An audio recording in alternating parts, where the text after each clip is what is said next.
Friends, welcome in our channel. मैं हूं आपका दोस्त गोविंद शर्मा। बात कर रहे हैं हम पॉलिटिकल साइंस की। पॉलिटिकल साइंस में हमने क्या पढ़ लिया था? आर्टिकल बाय आर्टिकल हम बात कर रहे हैं। आज हम पहुंचे हैं आर्टिकल नंबर 29 और 30 के आसपास। 29 और 30 में हम देखते हैं शिक्षा तथा संस्कृति का अधिकार।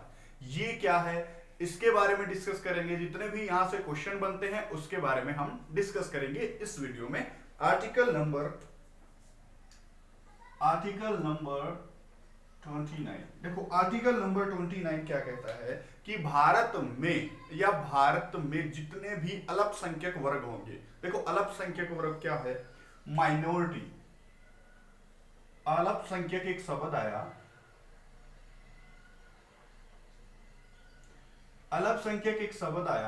कि अल्पसंख्यक क्या है। देखो, भारतीय संविधान में सबसे पहले यहां से एक क्वेश्चन आता है कि भारतीय संविधान में अल्पसंख्यक शब्द प्रयोग ही नहीं किया गया है।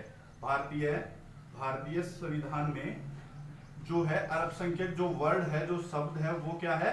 प्रयोग नहीं किया गया है। सबसे पहले यही शब्द आ गया। अब अल्पसंख्यक कौन होंगे ये आप जानने की कोशिश करें। देखो, अगर भारत की जनसंख्या 100% है तो अगर 50% से कम लोग जिनकी आबादी या ऐसा कोई वर्ग जिसकी आबादी 50% से कम हो, टोटल के 50% से कम हो, वही लोग क्या होंगे?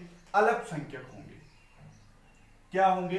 अल्पसंख्यक। लेकिन अल्पसंख्यक शब्द भारतीय संविधान में प्रयोग नहीं किया गया है।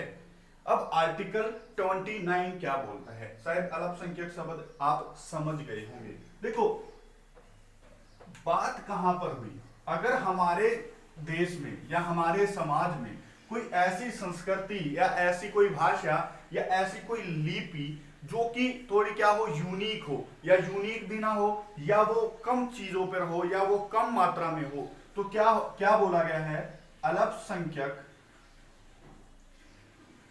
वर्गों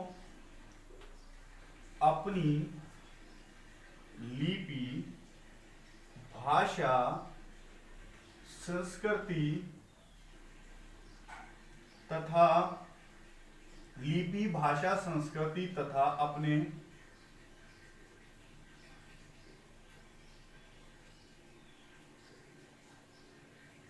अपने संस्कारों के लिए,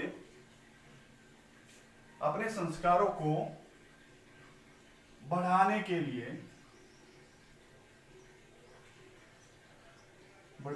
लिए आजाद हैं।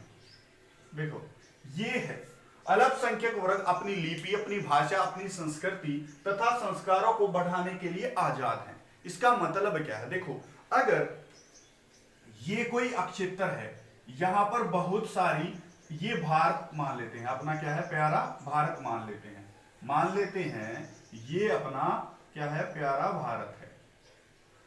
ये अपना प्यारा भारत है। हमने माना कुछ ऐसे, थोड़ा सा रफ स्केच यहां पर मैं ड्रा कर रहा हूं, ठीक है। यहां पर आपको पता है भारत में विभिन्न धर्मों के हैं जो लोग रहते हैं, उनकी मान्यताएं अलग हैं, उनकी भाषाएं अलग हैं, उनकी संस्कृति क्या है? अलग है। तो ये अपना प्यारा भारत, और इसमें क्या है? विभिन्न प्रकार के लोग रहते हैं, जिनके धर्म अलग हैं, जिनकी भाषाएं अलग हैं, जिनका क्या है? कल्चर ही अलग है। अब क्या होगा? इनमें से कुछ लोग क्या होंगे, वो या कुछ वर्ग जो होंगे, उनकी जो संख्या होगी, जनसंख्या होगी, वो कम होगी एज कंपेरिजन टू अदर्स।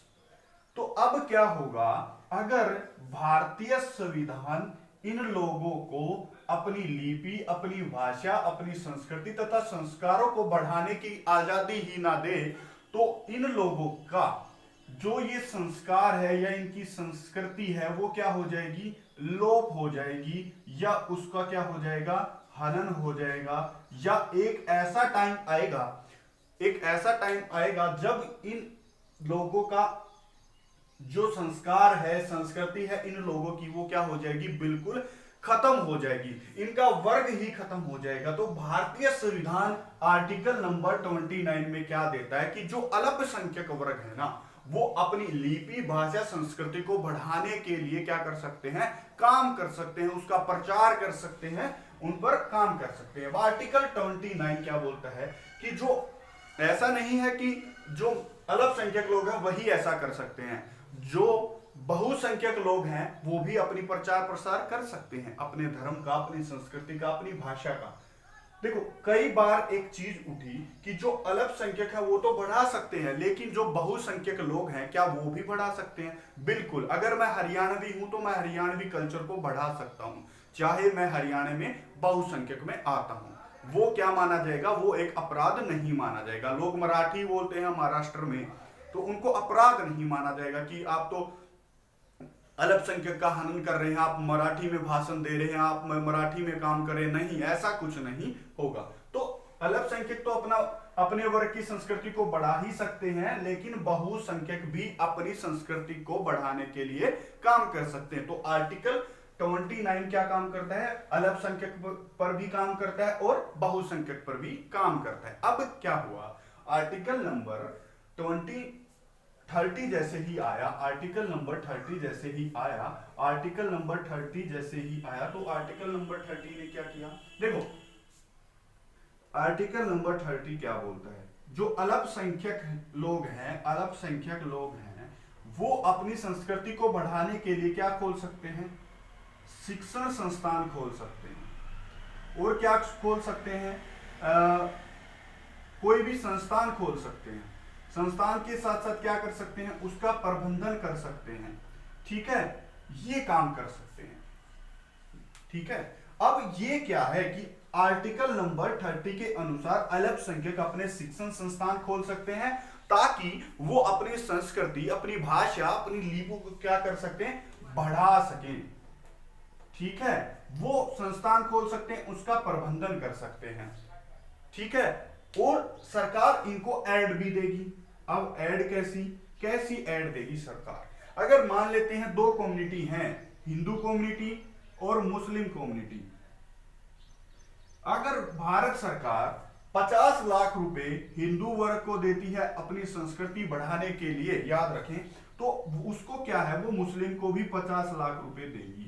या तो दोनों को नहीं देगी, अगर देगी तो उतनी ही अमाउंट में दोनों को देना पड़ेगा, दोनों को देना पड़ेगा। मैंने ए और बी लिया, हिंदू और मुस्लिम लिया। ऐसा ही ईसाइयों के साथ, ऐसा ही और सबके साथ होगा, जितने भी कम्युनिटी हमारे यहाँ पर देखने को मिलती है। मान लेते हैं अल्पसंख्यक वर्ग है, उसके शिक्षण संस्थान को भारत सरकार ने 50 लाख रुपए दिए ए कम्युनिटी को, तो बी कम्युनिटी ऐसा नहीं है उसको 25 लाख रुपए भारत सरकार के द्वारा ऐड मिलेगी, नहीं, उसको भी 50 लाख रुपए मिलेंगे, उसको भी 50 लाख रुपए मिलेंगे, क्योंकि हमारा जो देश है वो एक पंथ निरपेक्ष देश है और ये ऐसा नहीं करता कि वो हिंदू की क्या करता है, साइड लेता है या मुस्लिम को दरनिकार कर देता, ऐसा नहीं है।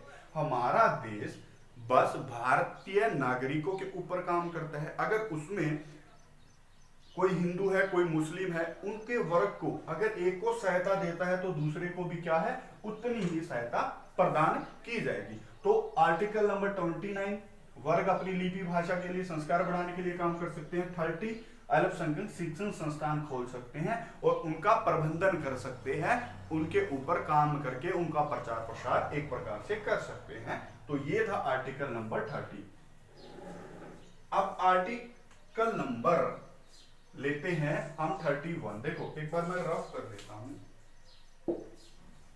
देखो आर्टिकल नंबर 31 है वो मौलिक अधिकारों से हटा दिया गया है। मौलिक अधिकारों से हटा दिया, इसका मतलब क्या है? देखो आर्टिकल नंबर 31 पहले मौलिक अधिकारों में आता था, किसका था? संपत्ति का एक अधिकार हमारे देश में दिया। 1978 में एक संविधान संशोधन हुआ, 44 संविधान संशोधन। इसमें क्या हुआ, ये जो प्रॉपर्टी एक्ट था, ये जो प्रॉपर्टी के लिए अधिकार था, उसको जोड़ दिया गया 300, आर्टिकल नंबर 300A में जोड़ दिया। और ये भाग नंबर कौन सा है? 12वां भाग नंबर है। आप याद रखिए, जैसे हम संविधान में अभी पढ़ रहे हैं मौलिक अधिकार भाग नंबर 3, वैसे ही 1978 में 44वां संविधान संशोधन आर्टिकल नंबर 31, आर्टिकल नंबर 31 जोड़ दिया कहां पर 300A में, आर्टिकल नंबर 300A में 12वें भाग में जोड़ दिया है। अब वो एक कानूनी अधिकार है, ना कि एक मौलिक अधिकार में आता है। आई होप ये 31 आर्टिकल मैं आपको एक दिन जरूर पढ़ाऊंगा। आप आज बने रहे मेरे साथ। आर्टिकल नंबर 29 और 30 के लिए वीडियो थी। प्लीज अगर वीडियो अच्छी लगी हो तो इस वीडियो को लाइक करें और चैनल को सब्सक्राइब करना ना भूलें। धन्यवाद।